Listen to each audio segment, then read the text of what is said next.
Hello viewers, welcome to my channel রান্না বান্না। আশা করি সবাই অনেক অনেক ভালো আছেন। আজ আমি আপনাদের সাথে শেয়ার করব কিভাবে সুস্বাদু কালোজাম মিষ্টি তৈরি করতে হয়। আশা করি রেসিপিটি আপনাদের কাছে অনেক ভালো লাগবে। এটি বানানো খুবই সহজ, ঘরে বসে আপনারা এটি বানাতে পারবেন। ভিডিওটি না টেনে পুরোটি দেখবেন। চলুন দেখে নিই কী কী উপকরণ লাগবে কালোজাম মিষ্টি তৈরি করতে। লাগবে চিনি, এলাচ, জাফরান, লেবু, গুঁড়া দুধ, ঘি, সুজি, ময়দা, বেকিং সোডা, গরুর দুধ। কালোজাম মিষ্টি তৈরি করার জন্য প্রথমে আমরা একটি শিরা তৈরি করে নিব। শিরা তৈরি করতে আমরা দিব 2 কাপ চিনি। যে পরিমাণ চিনি দিব ওই পরিমাণই পানি আমরা এখানে মিক্স করব।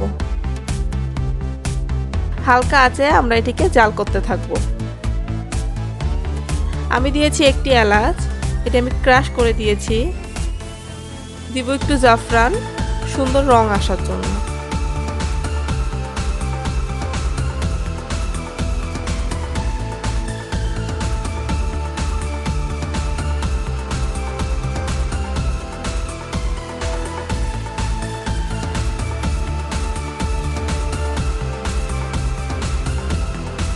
দিব একটু লেবুর রস, এটাতে ফ্লেভার অনেক সুন্দর আসবে।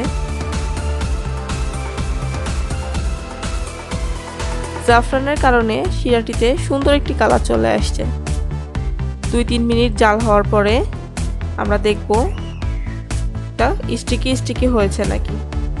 এরকম স্টিকি স্টিকি হলে আমরা এটাকে নামিয়ে রাখবো।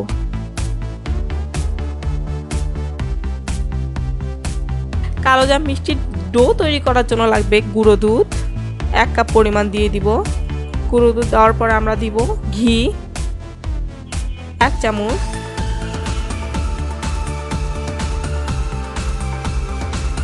ঘিটি দিয়ে আমরা সুন্দরভাবে নাড়াচাড়া করব। আলতো আলতো হাতে মাখাবো, হালকা হাতে মাখাতেই থাকবো সুন্দরভাবে। এরপর দিয়ে দিব সুজি 1 চামচ, ময়দা 2 চামচ, আর একটু দিব বেকিং সোডা। বেকিং সোডা দিয়ে আমরা ভালোভাবে মিক্সড করব। হাত দিয়ে সুন্দরভাবে মিক্সড করতে থাকবো, সুন্দরভাবে মিক্সড করতে থাকবো। এভাবে আপনারা সবগুলো উপকরণ একসঙ্গে মিক্সড করতে থাকবেন। সুন্দরভাবে মিক্স করার পর এভাবে মিক্সড করব যাতে সবগুলো উপকরণ মিশে যায়।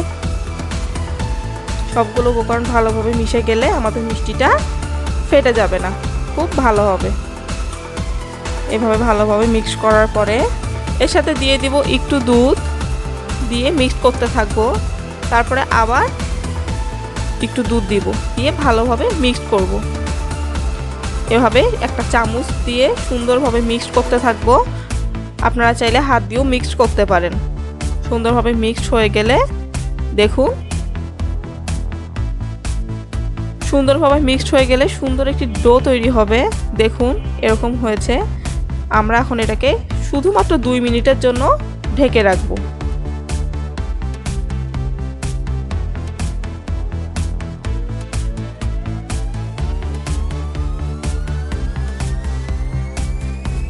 দুই মিনিট পর এটা খুলে ডিরেক্ট আমরা ডো বানাতে থাকবো। এভাবে হাত দিয়ে চেপে চেপে সুন্দর একটা ডো তৈরি করব। দেখুন হাত দিয়ে এভাবে ঘুরায় ঘুরায় আমরা একটি ডো বানাবো। ডোটা দেখুন কত সুন্দর হয়েছে, তুলতুলে একটা ডো সুন্দরভাবে তৈরি করব। দেখুন কি সুন্দর হয়েছে ডোটা। এভাবে আমরা সবগুলা ডো তৈরি করব। এখন ডোগুলোকে আমরা ফ্রাই করব। আপনারা চাইলে ঘি বা তেলে ফ্রাই করতে পারেন। ডোগুলোকে আমরা ডো বা তেলে ভাজবো। আপনারা চাইলে তেলেও ভাজতে পারেন, ঘিতেও ভাজতে পারেন। তেলটি খুব বেশি গরম হবে না, লো আছে আমরা এটিকে ভাজবো। দেখুন ছেড়ে দেওয়ার পর ছোট ছোট বাবলস আসছে। সবগুলো আমরা একসাথে দিয়ে দিব, দিয়ে ভাজতে থাকবো। তেলগুলোকে আমরা নাড়াতে থাকবো, এতে করে মিষ্টিগুলো কড়াইয়ের নিচে লেগে যাবে না। এবং ফেটে যাবে না। সুন্দরভাবে তেলগুলোকে আমরা নাড়াতেই থাকবো যতক্ষণ না পর্যন্ত এর রং চেঞ্জ হচ্ছে। আমরা এভাবে নাড়তে থাকবো আর ফ্রাই করতে থাকবো যাতে ডোগুলা সুন্দর হয়। দেখুন কি সুন্দর ফুলে উঠেছে। আমরা এভাবে নাড়াচাড়া করতে থাকবো। ভালোভাবে নাড়াচাড়া করলে দেখুন কি সুন্দর আস্তে আস্তে রং আসতেছে। আমরা এভাবে তেলগুলাকে নাড়াচাড়া করে দেখুন এখন ওপর থেকে তেলগুলা দেব। সুন্দরভাবে তেলগুলা নাড়াচাড়া করতেই থাকবো, নাড়াচাড়া করতেই থাকবো। দেখুন মিষ্টিগুলো কি সুন্দর ফুলে উঠেছে। দেখুন এখন রং চলে আসছে।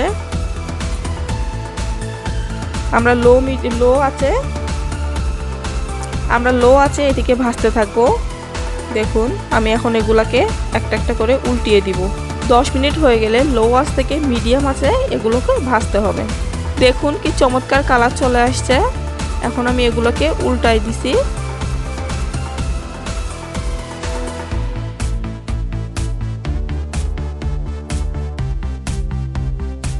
আমি আরও দুটি মিষ্টির ডো এর মধ্যে দিয়েছি, দিয়ে একই রকমভাবে তেলগুলোকে নাড়াচাড়া করতে থাকবো।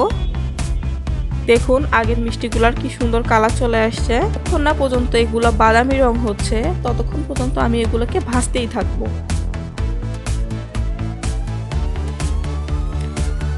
ভালোভাবে ভাজতে থাকবো। দেখুন কি সুন্দর হয়েছে আমার মিষ্টিগুলা। যখন মিষ্টির কালার চলে আসবে তখন আমরা এগুলোকে শিরায় দিব। দেখুন কি চমৎকার হয়েছে কালোজাম মিষ্টিগুলো। শিরাটি ঠান্ডা হয়ে গেলে আমরা আবার একটু গরম করে নিব। ঠান্ডা শিরায় মিষ্টি জুসি হবে না। আমরা একটা একটা করে সবগুলো মিষ্টি শিরায় দিয়ে দিব। দেখুন এভাবে নাড়াচাড়া করে দিব। সবগুলো মিষ্টি দিয়ে ওপর থেকে এভাবে শিরাগুলো দিয়ে দিব।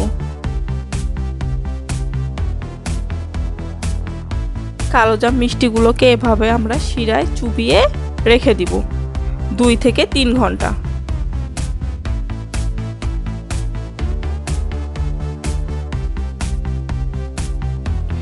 2 থেকে 3 ঘন্টা হয়ে গেলে দেখুন আমার মিষ্টিটি পুরোপুরি রেডি।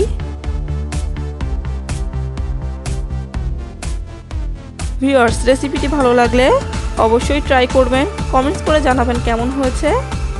ভিডিওটিতে লাইক দিবেন, শেয়ার করবেন, আমার চ্যানেলটি অবশ্যই সাবস্ক্রাইব করবেন। ধন্যবাদ।